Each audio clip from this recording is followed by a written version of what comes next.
नमस्कार। मेरे इस यूट्यूब चैनल में आप सबका स्वागत है। आज हम लोग पढ़ेंगे सौर मंडल। यह प्रतियोगी परीक्षाओं के लिए बहुत महत्वपूर्ण ही टॉपिक है।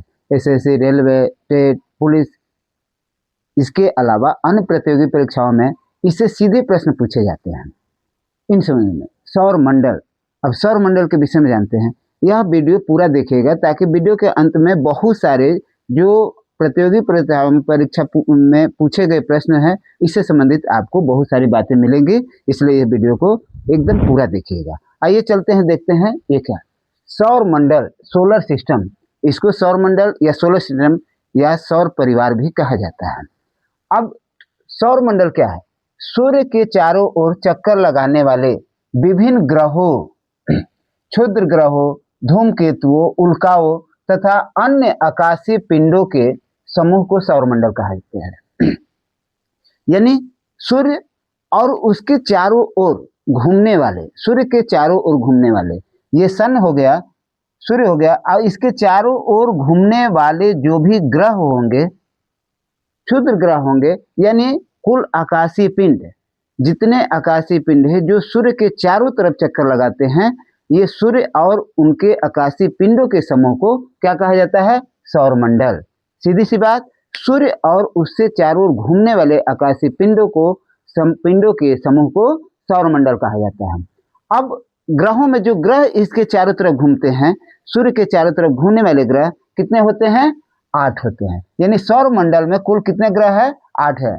अब ये जो दिया गया सूर्य से दूरी के अनुसार, सूर्य के सबसे नजदीक, उसके बाद क्रमशः इस दूरी के हिसाब से ये नाम दिया गया। पहला क्या है? सूर्य के सबसे करीब बुध, उसके बाद में शुक्र, उसके बाद में तीसरे नंबर पर पृथ्वी, चौथे नंबर पर आता है मंगल, पांचवें नंबर पर बृहस्पति, छठवें नंबर पर आपका शनि, सातवें नंबर पर आपका अरुण और आठवें नंबर पर आपका आएगा वरुण। उसी तरीके से इसका इंग्लिश में भी नाम है। अंग्रेजी में हम क्या? बुध को मरकरी कहा जाता है, जो पहले नंबर पर सूर्य के सबसे करीब में है।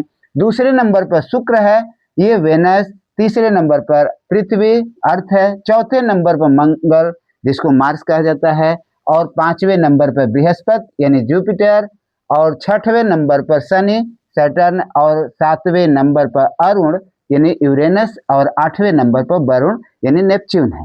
यानी सौरमंडल में कुल ग्रहों की संख्या कितनी है? 8 है। उनके नाम ये सूर्य से दूरी के हिसाब से ये नाम दिया गया है: बुध, शुक्र, पृथ्वी, मंगल, बृहस्पति, शनि, अरुण और वरुण। अब आइए, इन ग्रहों में दो प्रकार के ग्रह हैं। एक स्थलीय ग्रह है और दूसरा गैसीय ग्रह है। अब ये क्या ग्रह है, इसको हम समझते हैं। स्थलीय ग्रह ये क्या होते हैं? यानी ये चट्टानों से बने होते हैं, ये गैस का नहीं है, ये चट्टानों से बने होते हैं। ये स्थलीय ग्रह में कौन कौन आते हैं, ये भी प्रश्न पूछे जाते हैं। तो इसको कहा जाता है, स्थलीय ग्रह को, टेरेस्ट्रियल प्लैनेट्स। अब इसके अंतर्गत में कौन कौन से ग्रह आते हैं? बुध, शुक्र, पृथ्वी और मंगल। ये इन्हें आंतरिक ग्रह भी कहा जाता है। इनको क्या बोला जाता है? आंतरिक ग्रह भी कहते हैं। ये चट्टानी ग्रह होते हैं। जिस तरह से पृथ्वी है चट्टानों से बनी हुई है, उस तरीके से और भी ये जो जितने चार है, बुध, शुक्र, पृथ्वी और मंगल, ये सभी क्या है? चट्टानी ग्रह है। इन्हें आंतरिक ग्रह भी कहा जाता है, इन्हें स्थलीय ग्रह कहा जाता है, और टेरेस्ट्रियल प्लैनेट अंग्रेजी में कहा जाता है। इसके अलावा जो गैसीय ग्रह होते हैं, जो गैसों से बने होते हैं, वो चट्टानी नहीं होते हैं। वो इसके अंतर्गत कौन कौन आते हैं? बृहस्पति, शनि, अरुण और वरुण। इन्हें क्या बाहरी ग्रह भी कहा जाता है। ये कौन सा ग्रह है? ये गैसीय ग्रह होते हैं। तो ग्रह दो प्रकार के यहाँ पर हो गए, एक स्थलीय और बनावट के हिसाब से, और दूसरा हो गया गैसीय। स्थलीय ग्रह में जो हो गया, बुध हो गया, उसके बाद में शुक्र हो गया, पृथ्वी हो गया और मंगल हो गया। और गैसीय ग्रह में कौन सा हो गया? बृहस्पति, शनि, अरुण और वरुण हो गया। अब आइए देखते हैं जो इसके चारों तरफ घूमने वाले हैं, क्षुद्र ग्रह। क्षुद्र ग्रह क्या होता है? जिसको एस्टेरॉइड्स कहा जाता है। यह सूर्य के चारों परिक्रमा करने वाले छोटे चट्टानी या धात्विक पिंड होते हैं। यह सौरमंडल के निर्माण में बचे हुए टुकड़े हैं। अधिकांश क्षुद्र ग्रह मंगल और बृहस्पति ग्रह के बीच में पाए जाते हैं। ये क्षुद्र ग्रह, ये पूछा भी जाता है, क्षुद्र ग्रह कहाँ पाए जाते हैं? तो मंगल और बृहस्पति ग्रह के बीच में ये पाए जाते हैं, अधिकांश ये पाए जाते हैं। ये क्या होता है, जब सौर मंडल का निर्माण हुआ तो उसमें छोटे छोटे टुकड़े यानी बहुत सारे हुए, जो वो सूर्य के चारों तरफ, ये भी चारों तरफ क्या करते हैं, परिक्रमा करते हैं। तो ये भी सौर मंडल का ही एक भाग है, क्षुद्र ग्रह। इसके अलावा क्या है, धूमकेतु, कॉमेट, जिसको कॉमेट बोला जाता है। ये क्या होते हैं, बर्फ, धूल और चट्टानों से बना एक छोटा बर्फीला सौरमंडलीय पिंड होता है। ये भी एक पिंड होता है। यह जब सूर्य के जब निकट घूमते हुए आते हैं, ये भी जब परिक्रमा करते हैं, लेकिन सूर्य के जब निकट आते हैं तो इनमें एक पुच्छ की तरह, लंबी पुच्छ की तरफ बन जाती है। तो जब यह सूर्य के निकट आते, करीब आते हैं, तो लंबी धूल और गैस की क्या बन जाती है, इसमें पुच्छ बन जाती है, यानी पूछ बन जाती है, जिसे कहा जाता है पुच्छल तारा भी कहा जाता है। कभी कभी हमको देखने को भी मिलता है, इस कारण इन्हें क्या बोला जाता है, पुच्छल तारा, यानी धूमकेतु को क्या बोला जाता है, पुच्छल तारा भी बोलते हैं। अब आगे ये हम देखते हैं इसके सौरमंडल के एक नज़र में, इससे संबंधित जो परीक्षाएं पूछे जाते हैं बहुत सारे। अब इसके ग्रहों के विषय में और सारी बातें आगे आइए देखते हैं। अब आइए देखते हैं सौरमंडल एक नज़र में। ये जो है, इससे प्रतियोगी परीक्षा में बहुत सारे प्रश्न आते हैं, उससे संबंधित ये सारी बातें हैं, इसको हम लोग जानते हैं। सबसे पहले सौरमंडल की खोज, यानी सौरमंडल की खोज किसने किया था, कॉपरनिकस ने। सौरमंडल की खोज कॉपरनिकस ने किया था। ये प्रश्न पूछे जाते हैं, ये सब सारे, इससे संबंधित पूरी हम जानकारी कर लेंगे। दूसरा, सौरमंडल की उत्पत्ति। सौरमंडल की उत्पत्ति कब हुई, 4.568 बिलियन वर्ष पूर्व। अगली पॉइंट, सौरमंडल का एकमात्र तारा। सौरमंडल का एकमात्र तारा कौन सा है, सूर्य है। अगला, गैसीय बृहदाकार ग्रह बृहस्पति एवं शनि। अभी हम लोग पढ़े थे इससे पहले कि गैसीय और टेरेस्ट्रियल स्थलीय ग्रह, तो स्थलीय ग्रह और गैसीय ग्रह। तो इसमें गैसीय ग्रह में जो सबसे बड़ा बृहदाकार है, बृहदाकार में सबसे बड़ा ग्रह कौन सा है, बृहस्पति और शनि। हिम बृहदाकार ग्रह जो बर्फीली है, वो कौन सा ग्रह है, अरुण एवं वरुण।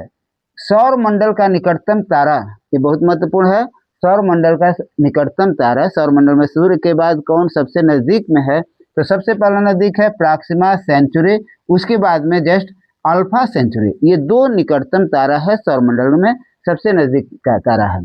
सौरमंडल की परिभ्रमण गति 220 किलोमीटर प्रति सेकेंड। एक सेकेंड में कितना है, 220 किलोमीटर। परिभ्रमण क्या होता है, तो गति में क्या होता है, परिभ्रमण और परिक्रमण।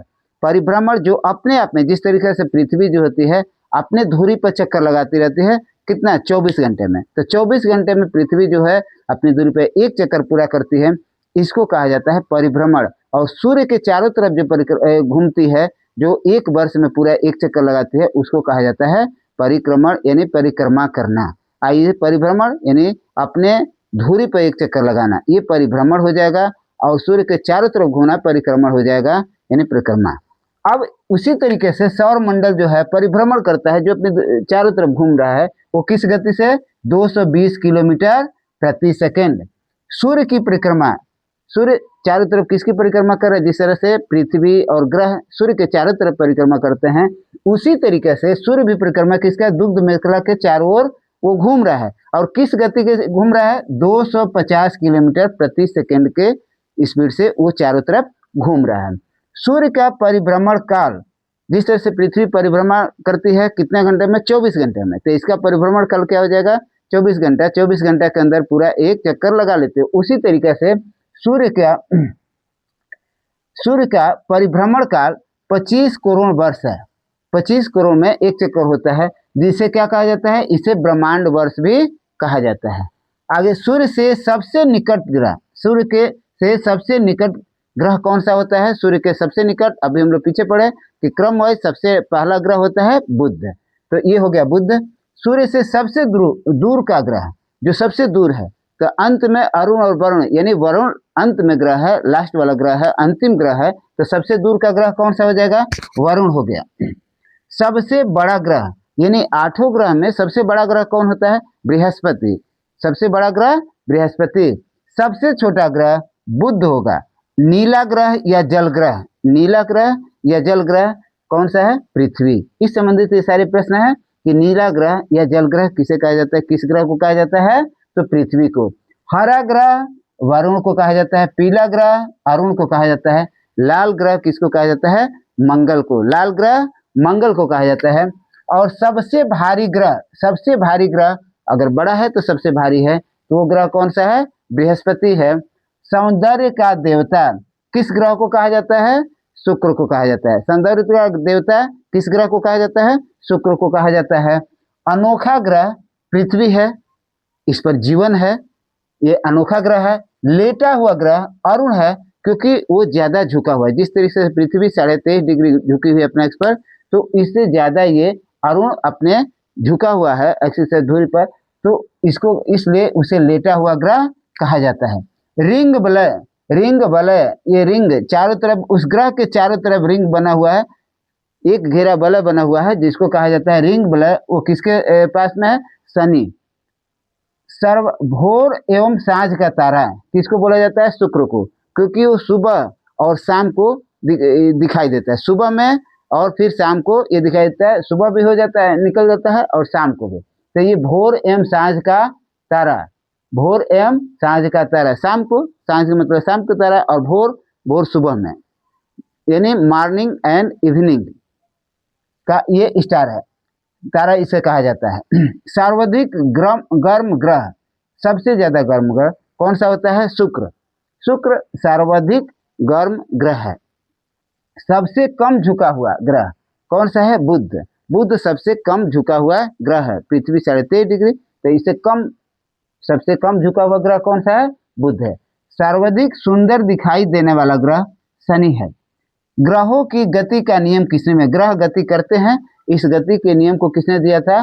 केपलर ने दिया था। इस तरीके से इसमें बहुत सारे प्रतियोगी परीक्षाओं के हिसाब से प्रश्न हैं, इसको हम लोग जानकारी कर लिए। मुझे विश्वास है कि आप लोग समझ गए होंगे। इसके फिर अगले वीडियो में सौर मंडल के सूर्य और फिर उसके एक एक ग्रहों के विषय में हम लोग पूरी जानेंगे, ताकि प्रतियोगी परीक्षा में जो भी परीक्षा में आता है प्रश्न, इसमें सारा सम्मिलित कर दिया जाए। सभी को सम्मिलित करके प्रयास है कि सबको दिया जाए, ताकि इसमें जो भी प्रश्न है हम आसानी से उसे हल कर सकें। अगर वीडियो अच्छी लगी तो इसे लाइक, शेयर और मेरे चैनल को सब्सक्राइब अवश्य करें, और कमेंट में बताएं कि आपको यह वीडियो कैसा लगा। बहुत बहुत धन्यवाद।